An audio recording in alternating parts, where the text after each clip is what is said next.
toe pointing down. We can keep a nice straight body position, and from here we're going to raise the heel and really focus on pinching and feeling the glutes doing the work.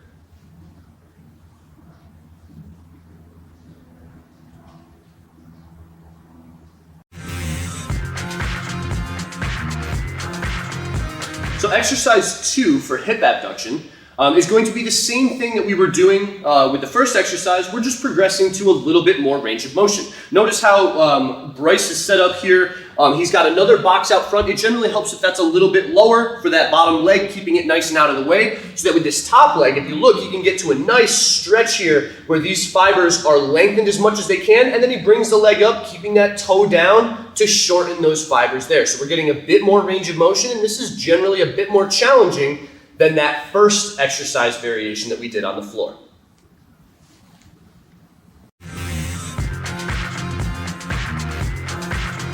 The last exercise in our day 3 hip abduction progression is the side lying hip raise. Side lying hip raises are one of the most challenging bodyweight glute abduction exercises we can perform, and is extremely specific to positions that we see on the mats in terms of retaining or recovering guard or even entering the threatened position.